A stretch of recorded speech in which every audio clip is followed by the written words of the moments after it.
అందరికీ కూడా ఆ అమ్మవారి ఆశీస్సులు ఉండాలని మనస్ఫూర్తిగా ఆ తల్లిని వేడుకుంటూ ఈరోజు మంగళవారం, పైగా కామదా ఏకాదశి.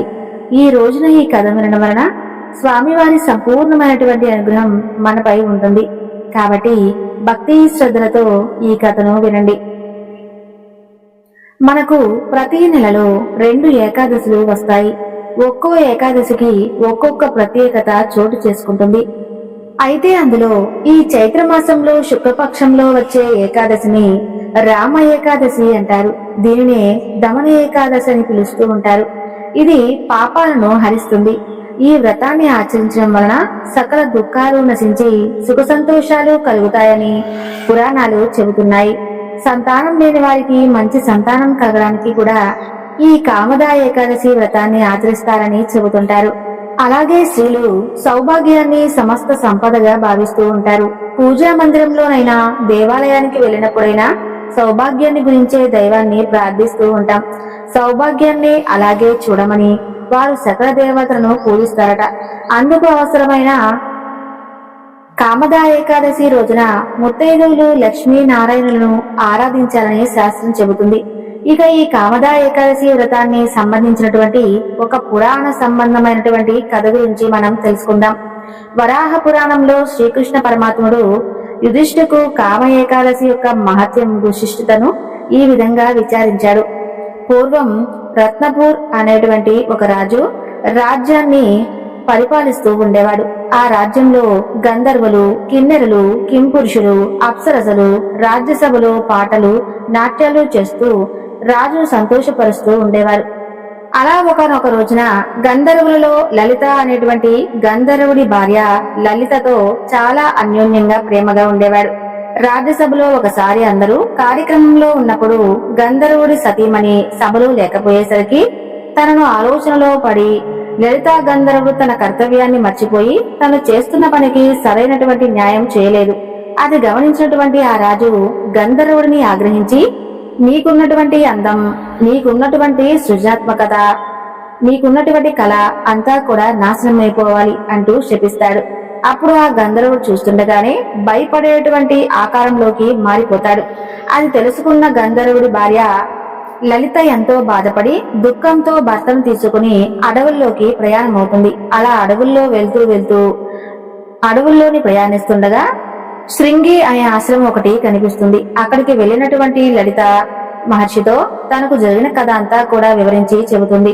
తన బాధలు కష్టాలు పోయేందుకు ఏదైనా ఉపాయం చెప్పమని చెప్పి ఆ మహర్షిని ప్రాధేయపడుతుంది. అప్పుడు ఆ మహర్షి కామదా ఏకాదశి యొక్క మహత్యాన్ని గురించి వివరించాడు. ఆ కథా మహత్యం గురించి విన్నటువంటి గంధర్వుడి భార్య ఎంతో సంతోషించి ఆ వ్రతాన్ని భక్తి శ్రద్ధలతో ఆచరించి ఉపవాస వ్రతం చేసి ద్వాదశి రోజు వాసుదేవ భగవానుడి యొక్క మనసులో తలుచుకుంటూ, స్వామి, నేను భక్తి శ్రద్ధలతోనే ఆదేశించాను, నా భర్తను మీరు ఏ విధంగానైనా కాపాడాలి అంటూ మనసులో తలుచుకుని నమస్కరించి తన పక్కనే ఉన్నటువంటి భర్త వైపు చూడగా వింత ఆకారంలో ఉండేటటువంటి అతను చూస్తూనే భయపడేటువంటి ఆకారం కలిగినటువంటి తన భర్త ఆ గంధర్వుడి తిరిగి తన పూర్వ ఆకారాన్ని పొందాడు. అలా ఇద్దరూ చివరికి మోక్షాన్ని పొంది తెలియక చేసినటువంటి పాపాలన్నీ కూడా ఈ యొక్క ఏకాదశి రోజున మనం ఆచరించినటువంటి వ్రతము, ఉపవాసం వలన తప్పకుండా అన్ని హరించుకుపోతాయని చెబుతున్నాయి. అయితే ఈ యొక్క ఏకాదశి రోజున తప్పకుండా వినవలసినటువంటి మరొక కథ గురించి విందాం. ఏకాదశి వ్రత మహత్యాన్ని సంబంధించినటువంటి ఈ కథ గురించి ఎవరైతే వింటారో వారికి శ్రీ మహావిష్ణువు యొక్క సంపూర్ణ అనుగ్రహం ఉంటుందని సూత మహర్షుల వారు శౌనకాది మునులకు తెలియజేసినటువంటి కథ ఇది. పూర్వం అంబరీషుడు అనేటువంటి ఒక రాజు ఉండేవాడు. అతడు భగవోత్తముడు అన్నమాట, గొప్ప విష్ణు భక్తుడు. ఈ అంబరీషుడు 7 దీవుల భూమండలం యావత్తూ కూడా పరిపాలించిన గొప్ప చక్రవర్తి. లెక్కలేనంత సిరి సంపదలతో తులతూగుతూ దుర్లభమైనటువంటి సిరి సంపదలను ఒక కళగా భావించినటువంటి మహా ఉత్తముడు అన్నమాట. భగవంతుడైన శ్రీ మహావిష్ణువు అంటే అతనికి ఎనలేని భక్తి. అలాగే విష్ణు భక్తులను కూడా అతనికి ఎనలేనటువంటి ప్రేమ. ఇక అంతటి ఆయన అంబరీషుడు తన మనసును శ్రీహరి పాద పద్మాలపై రత్నం చేస్తూ ఉండేవాడు. తన నాలుకను శ్రీహరికోట కీర్తనకే వినియోగిస్తూ ఉండేవాడు. ఇక తన చేతునైతే శ్రీహరిని అర్చించేందుకు ఉపయోగించేవాడు. శ్రీహరి భక్తులకు స్పర్శ కోసమే తన శరీరం వినియోగిస్తూ నేత్రాలు శ్రీహరిని చూసేందుకు కోసమే ఉపయోగించేవాడు. తన పాదాలు శ్రీహరి క్షేత్రాలను దర్శించడానికే ఉపయోగించేవాడు. ఇక తన శిరస్సు శ్రీహరి పాద పద్మములను మొక్కడానికే వినియోగించేవాడు.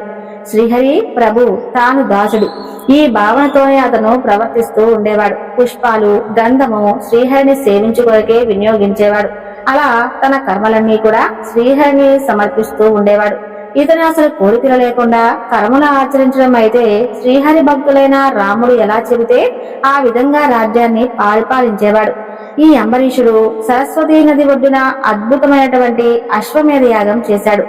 ఆ యజ్ఞానికి ఆధ్వర్యంగా వశిష్ఠుడు, అశోకుడు, గౌతముడు ఇలా మొదలైనటువంటి మహారుషులు అక్కడకు వచ్చారు.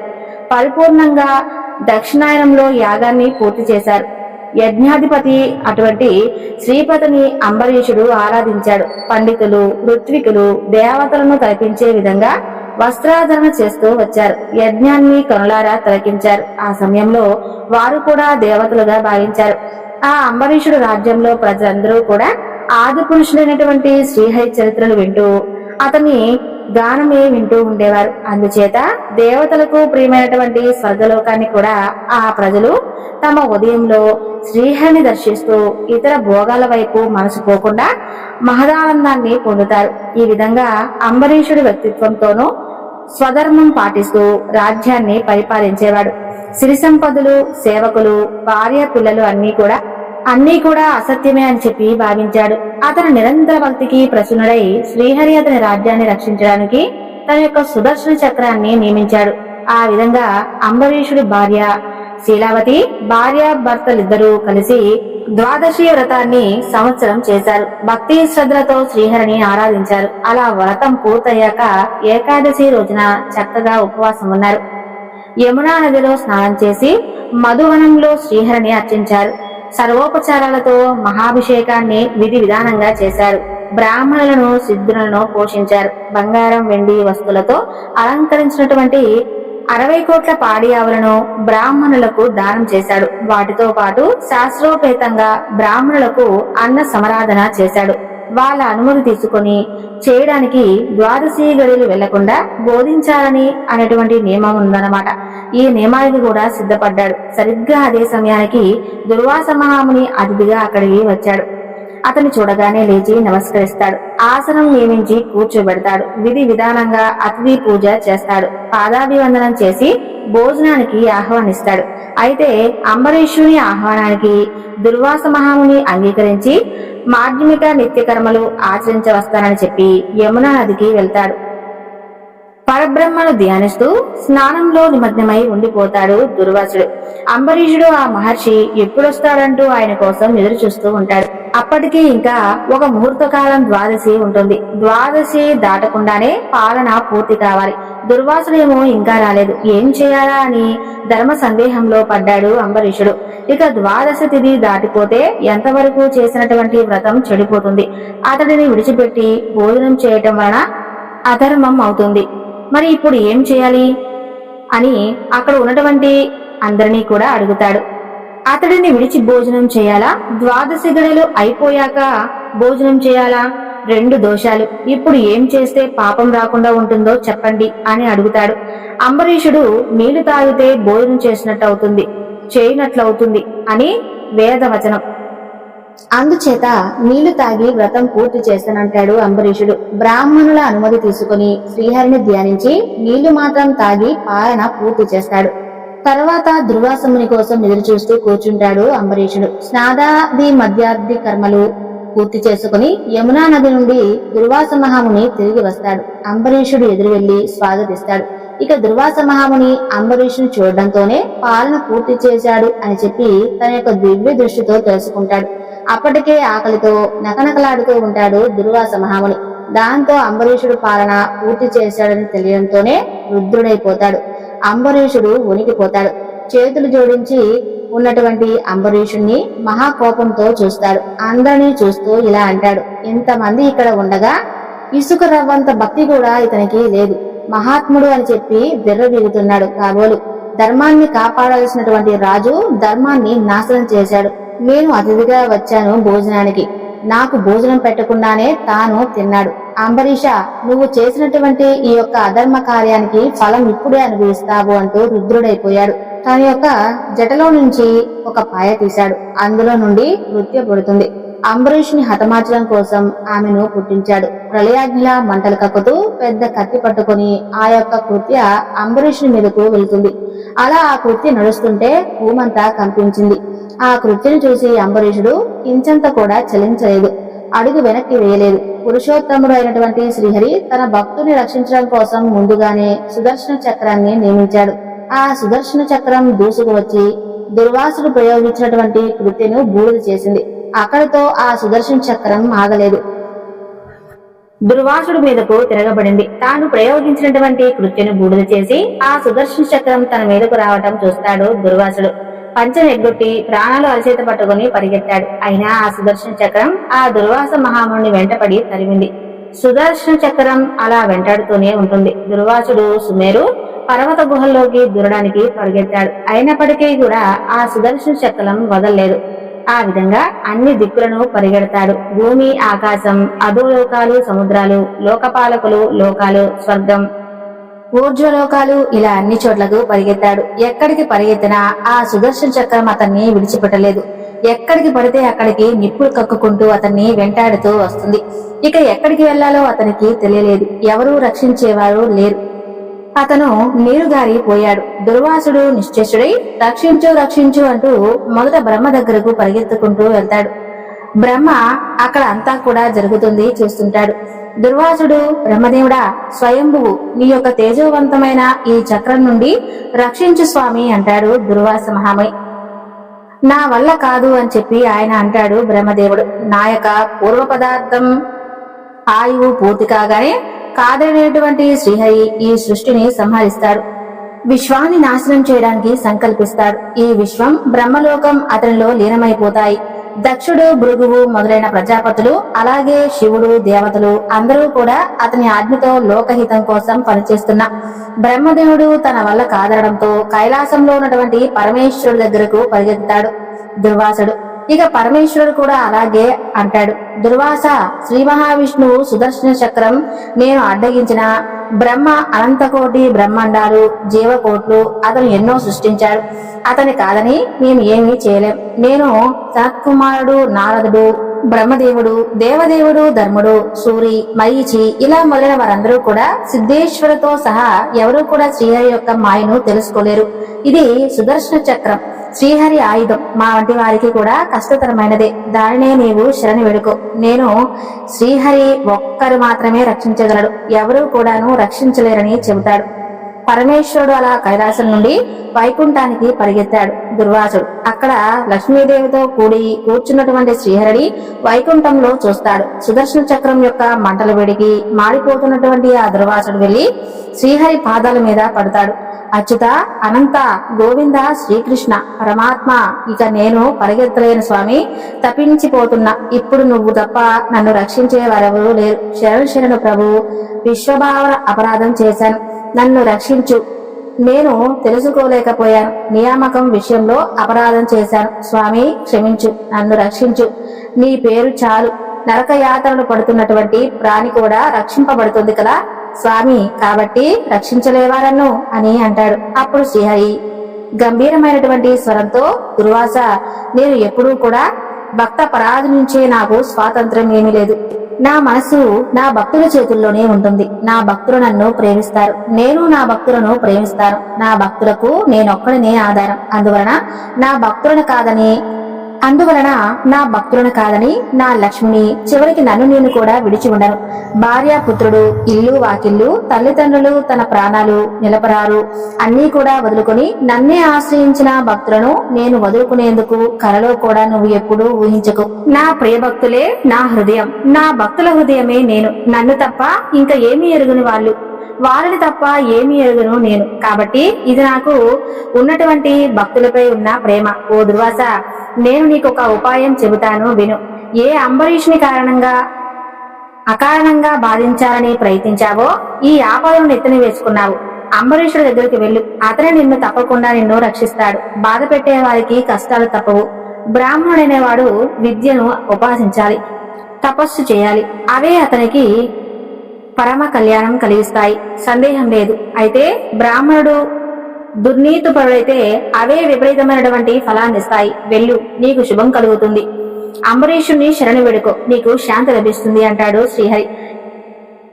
ఇక భగవంతుడు శ్రీహరి అలా చెప్పడంతోనే అక్కడ నుండి బయలుదేరాడు దుర్వాసుడు. సుదర్శనం వెంటబడుతూనే ఉంటుంది. ఆ సుదర్శన చక్రంలో మంటల్లో మాడిపోతూ తొక్కిస్లాడుతూ వచ్చి అంబరీషుని పాదాల మీద పడతాడు దుర్వాసుడు.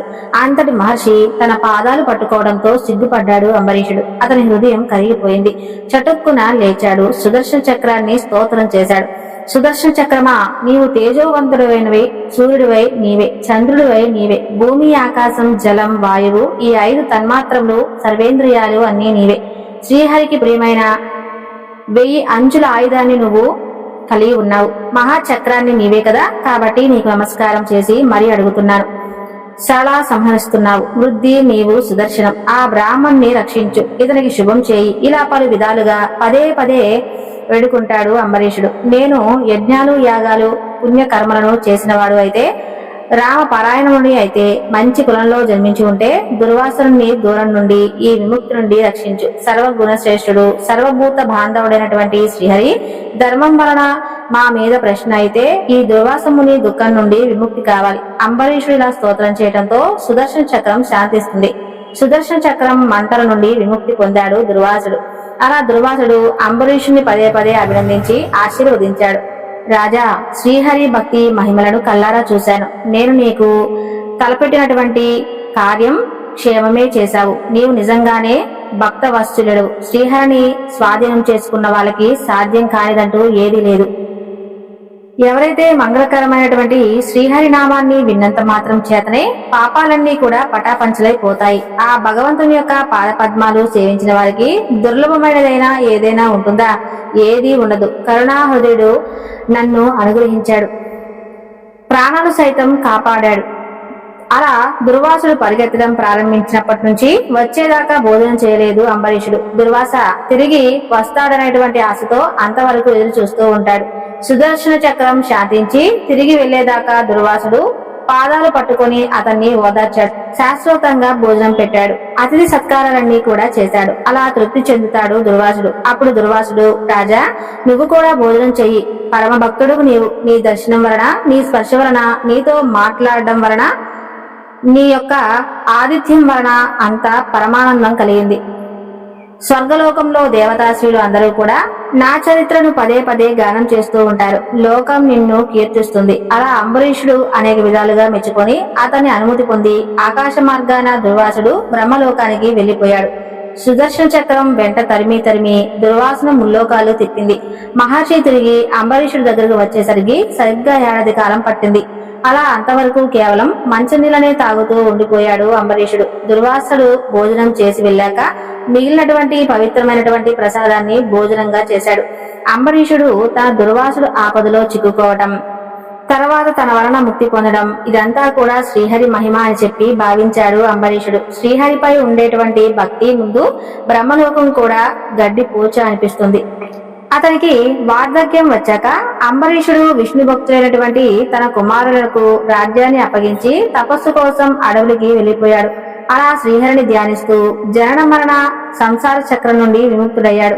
అంబరీషుడు పరమ భాగవతముడైనటువంటి ఈ అంబరీషుడి కథ ఎవరైతే చదువుతారో, ఎవరైతే వింటారో, ఎవరైతే వినిపిస్తారో ఆ యొక్క శ్రీహరి కరుణాకటాక్ష వీక్షణలు కలుగుతాయి. హరిభక్తులు అవుతారు, మోక్షం పొందుతారు, ఫల సౌఖ్యాలు పొందుతారు అంటూ సూత మహర్షుల వారు శౌనకాది మహామునులందరికీ కూడా తెలియజేసినటువంటి అంబరీషుడు కథ చూశారు కదా. కామద ఏకాదశి యొక్క వ్రత మహత్యాన్ని. ఈ వీడియో నచ్చితే తప్పకుండా లైక్ చేసి మన ఛానల్ ను సబ్స్క్రైబ్ చేసుకోండి. సర్వే జన సుఖినో భవంతు.